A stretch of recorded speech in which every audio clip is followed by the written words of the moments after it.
नमस्कार, मैं जितेंद्र चतुर्वेदी। सदन में इन दिनों आप देख ही रहे हैं किस तरीके का माहौल है। वैसे विपक्ष का तो यह स्वभाव बन गया है कि किसी तरीके से भी सदन की कार्रवाई ना चलने देना, मगर इस समय तो एक अलग तरीके का माहौल है और उसकी वजह राहुल गांधी है। क्योंकि वैसे तो उन पर चर्चा करना तो मुझे नहीं लगता बड़ा ठीक रहता है, लेकिन फिर भी जिस तरह का ये मामला है उसकी वजह से एक तो उन पर बात करेंगे, दूसरा सदन के भीतर जिस तरह की विपक्ष में आप ये कहें कि लामबंदी है उस पर चर्चा करेंगे, और बात उस दारू घोटाले की भी करेंगे जिसमें संजय सिंह, अरविंद केजरीवाल और के कविता की आप ये कहें का संकट जो है वो बढ़ता हुआ दिखाई दे रहा है। लेकिन पहले हम लोग आते हैं राहुल गांधी पर ही, चूंकि ये मामला बड़ा गंभीर है और उनको जो बात देश की आवाम से कहनी चाहिए थी वो बात जाकर वो कह रहे हैं ब्रिटेन में। अब ब्रिटेन तो आएगा नहीं आपका लोकतंत्र बचाने के लिए, और वैसे भी आप जब इस तरह की बात वहां करते हैं तो सीधे तौर पर आप जो है दूसरे देश को यहाँ की राजनीति में हस्तक्षेप का निमंत्रण दे रहे हैं, जो जाहिर तौर पर निंदनीय है। और वो तमाम लोग जो इधर उधर बता रहे हैं, मुझे लगता है कि उन्हें उन पत्रकारों को सुनना चाहिए जो पत्रकार लंदन बेस्ड हैं और वो या वहाँ पत्रकारिता कर रहे हैं, मतलब हिंदुस्तान के। वह भी ये मानते हैं कि दरअसल जो कुछ उनका भाषण रहा बाद में उन्होंने डैमेज कंट्रोल किया, लेकिन इस तरह की बातें राहुल गांधी को विदेश की धरती पर नहीं बोलनी चाहिए थी। तो इस लिहाज से तो माफी बनता ही है। वैसे भी विशेषाधिकार समिति हो सकता है कि राहुल गांधी की सदस्यता भी चली है और इस लिहाज से अगर जाती है तो क्या ही फर्क पड़ता है, लेकिन इसे लेकर एक माहौल तो बना हुआ है। और इसके साथ ही साथ आप एक चीज और देखें कि पिछले दिनों जो 2-3 घटनाएं हुई उस घटना का असर भी दिखाई दे रहा है। ईडी ने जिस तरह से उन तमाम संदूकों के ताले तोड़े जहां पर लाखों करोड़ों के खजाने बंद, उसके बाद से तो आप देखिए कि किस तरह से जब ये 13 तारीख के बाद 13 तारीख से सदन रिज्यूम हुआ बजट सेशन, तो किस तरह का जो है वहां पर लामबंदी दिखी। आप देखिए आम आदमी पार्टी और कांग्रेस में दिल्ली में ठनी रहती है, लेकिन सदन में आप देखिए किस तरह मल्लिकार्जुन खड़गे के बगल में संजय सिंह खड़े पाए जाते हैं। और बात यह खत्म नहीं हो जाती, आगे देखिए केसीआर आप ये कहिए और कांग्रेस में ठनी रहती है। राहुल गांधी, आपको ध्यान होगा जब भारत जोड़ो यात्रा के दरमियान तेलंगाना गए थे तो किस तरीके से उन्होंने हमला किया था केसीआर पर।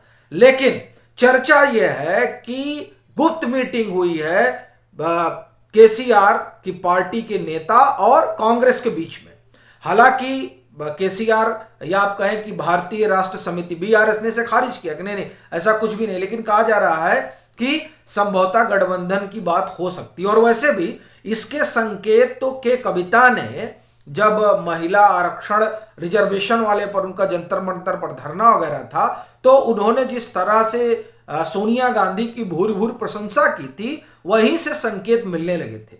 तो ये जो संकेत हैं ये क्या ईडी की वजह से दिखाई दे रहे हैं? क्योंकि आप देखिए कि केसीआर और कांग्रेस में भी ठनी रहती है, आम आदमी पार्टी और कांग्रेस में भी ठनी रहती है। हाँ, ये अलग बात है कि गुजरात चुनाव से पहले सोनिया गांधी से राहुल गांधी ने बात की थी, बात बनी नहीं, और अभी भी कहा जाता है कि राहुल गांधी से बात करने के लिए परेशान नहीं है। वैसे भी ये जिस तरह से उद्धव ठाकरे और शरद पवार से मेल मुलाकात होती है, फिर वो चाहे अरविंद केजरीवाल हो और चाहे केसीआर का कुनबा हो, उससे एक चीज तो जाहिर होती है कि एक बैक चैनल जो है वो खोलने की कवायद चल रही है। लेकिन अब ये राजनीति है, राजनीति में किस तरह से चीजें घट रही हैं वो देखना जो है एक दिलचस्प तो है ही है। अभी देखिए राजस्थान वगैरह, मध्य प्रदेश वगैरह में प्रचार कर रहे हैं, और गुजरात में जब अरविंद केजरीवाल चुनाव में उतरे थे तो वो चाहते थे कि 70 सीटों पर कांग्रेस और आम आदमी पार्टी मिलकर लड़े, लेकिन वो फार्मूला तब नहीं लागू हो पाया था। तो क्या ऐसा कोई फार्मूला मध्य प्रदेश, राजस्थान को लेकर भी बन सकता है क्या? कर्नाटक को लेकर भी बन सकता है क्या? चूंकि खड़गे साहब के पैरेलल जो है संजय सिंह दिखाई दे रहे हैं, और उधर बीआरएस और कांग्रेस, मगर ये जो तमाम चीजें चल रही हैं, इसमें ऐसा लगता है कि ईडी ने जिस तरीके से शिकंजा कसना शुरू किया है इस आबकारी मामले में, उसने नींद उड़ा दी है। फिर वो चाहे के कविता हो, चाहे संजय सिंह हो, और चाहे अरविंद केजरीवाल हो। के कविता वाला आप मामला देखिए, के कविता भी इसमें आप ये कहें कि उनकी भी भूमिका है, ये जो पूरा जांच पड़ताल चल रही है। और अरुण रामचंद्र पिल्लई, तो आप देखिए वो ईडी ने कह दिया कि इन पर दबाव बना रहे थे कि आप बयान वगैरह बदलिए, मतलब के कविता की तरफ से दबाव बनाया जा रहा था, ऐसा ईडी का दावा है। और अभी आप देखिए कि बुच्ची बाबू, वो 15 को उनको ईडी ने सम्मन किया है। अब वो भी कुछ बताएंगे और हो सकता है कि आमना सामना भी हो वहाँ जो लोग हैं। और फिर इधर देखिए कि संजय सिंह का नाम तो दिनेश अरोड़ा ने लिया ही। उन्होंने बताया ही कि साहब इन्होंने जो है इनके कहने पर हमने 82 लाख 83 लाख रुपए जो है जुटाए थे। और ये बात आप समझिए कि 2-3 महीने पुरानी हो चुकी है, मतलब ईडी की चार्जशीट में ये तमाम बातें आ चुकी हैं। तो कभी भी जो है वो संजय सिंह को भी बुलाया जा सकता है, चूंकि जिस तरीके से जांच पड़ताल आगे बढ़ रही है। हालांकि वो शोर खूब मचा रहे हैं, और दरअसल शोर इसीलिए मचाया जा रहा है, एक तरह से प्रेशर पॉलिटिक्स चल रही है, और इस प्रेशर पॉलिटिक्स के जरिए एजेंसियों पर एक अलग तरीके का दबाव बनाने की कवायद तो है, लेकिन एजेंसियां तो इस तरीके के दबाव में आकर काम करती नहीं है।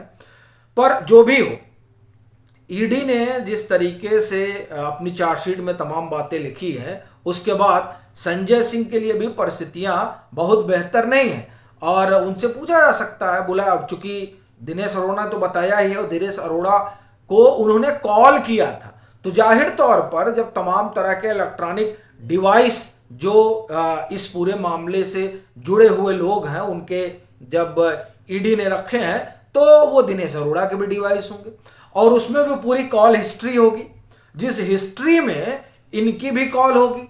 तो अभी जब ये ज्योग्राफी और हिस्ट्री पूरी सामने आएगी तो स्वाभाविक है कि दिक्कत तो बढ़ जाएगी। एक तो ये मसला है। दूसरा आप देखिए कि जो तमाम बयान हुए हैं, उन बयानों में जिस तरीके से अरविंद केजरीवाल का बार बार जिक्र हुआ है, मनीष सिसोदिया का जिक्र तो हुआ ही हुआ है, लेकिन बड़े लोगों ने, और खास तौर से वो लोग जो साउथ लॉबी के हैं, उन लोगों ने तो बकायदे नाम लिया है। अब जैसे कि कविता वाले मामले में आप देखिए साथ साथ नाम आता है कि साहब देखिए विजय नायर जो है वो अरविंद केजरीवाल और मनीष सिसोदिया के बिहाफ पर जो है काम करते हैं। अब आप देखिए कि और विजय नायर को लेकर तो बाकायदे समीर महेंद्रू से अरविंद केजरीवाल ने कहा ही था कि अपना बच्चा है, और बुच्ची बाबू भी ये बात बता ही चुके हैं। अरुण रामचंद्र पिल्लई भी कई बातें बताए हैं जिसमें 100 करोड़ का भी मसला है। तो आप कुल कहानी अगर देखिए तो ये तो बुरी तरीके से इनकी समस्या तो बढ़ ही रही है। साथ ही साथ ये जो ईडी ने शिकंजा कसना शुरू किया है, उस शिकंजे से विपक्ष के वो तमाम लोग परेशान हैं जिन पर भ्रष्टाचार के गंभीर आरोप हैं। फिर वो चाहे गांधी परिवार हो या चाहे टीएमसी का कुनबा हो, चूंकि टीएमसी में कई लोग आप देखिए अभी वो टीचर भर्ती घोटाला, फिर उधर अणुव्रत मंडल, फिर उधर पार चटर्जी, मतलब एक पूरी लंबी फहरिस्त है। फिर आप चले जाइए आम आदमी पार्टी तो इस समय है ही है। अभी आप देखें कि ये जो पूरा सिनेरियो है, वो सिनेरियो जिस तरीके से बन रहा है, असल में उस सिनेरियो ने ही लाकर सदन में सबको एक प्लेटफॉर्म पे खड़ा कर दिया है कि अब सब लोग एक साथ खड़े हो जाइए और भाजपा के खिलाफ अडानी अडानी चिल्लाइए। लेकिन क्या उससे बात बन रही है? लग तो नहीं रहा है, क्योंकि जिस तरह का परसेप्शन बिल्ड हो रहा है, वो परसेप्शन अगर आप कहें तो कम से कम नरेंद्र मोदी के खिलाफ तो जाता नहीं ही दिखाई दे रहा है। उस परसेप्शन में एक बात जो निकल कर आ रही है वो ये कि ये जो पूरा ईडी और सीबीआई जिस तरह से छापेमारी कर रही है उसमें एक ही बात बन रही है कि साहब ये सब तो भ्रष्टाचार, भ्रष्ट, इस तरह के आरोप उन पर लगते हैं। और दूसरी तरफ आप जो व्यक्ति खड़ा है वो काजल की कोठरी में भी उसने वो बेदाग रहा।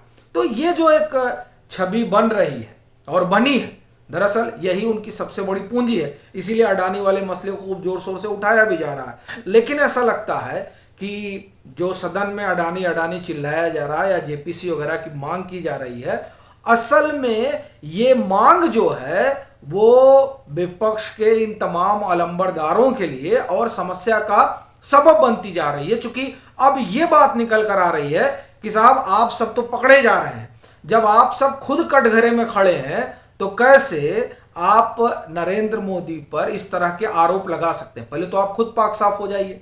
तो ये जो एक तरीके की बात बन रही है उससे ये लग रहा है कि कुछ हासिल होने वाला नहीं है। हाँ, राहुल गांधी का संकट बड़ा है और उसी तरीके से ये जो और लोग हैं विपक्ष के अलंबरदार, उनकी भी समस्या जटिल होती जा रही है। और ख़ास तौर से आम आदमी पार्टी के अगुवा, उनकी ईमानदारी को तो अब आप क्या ही कहा जाए, जिस तरीके से कटघरे में खड़ी है उससे उनका भी जो है राजनीतिक आप ये कहें भविष्य तो संकट में दिखाई ही दे रहा है। बाकी आप क्या सोचते हैं वो ज़रूर साझा कीजिएगा। और ये एक तरीके से प्रयोग रहा कि कई खबरों को एक साथ पिरो कर और रखना, तो वो आपको कैसा लगा ये भी आप ज़रूर बताइए।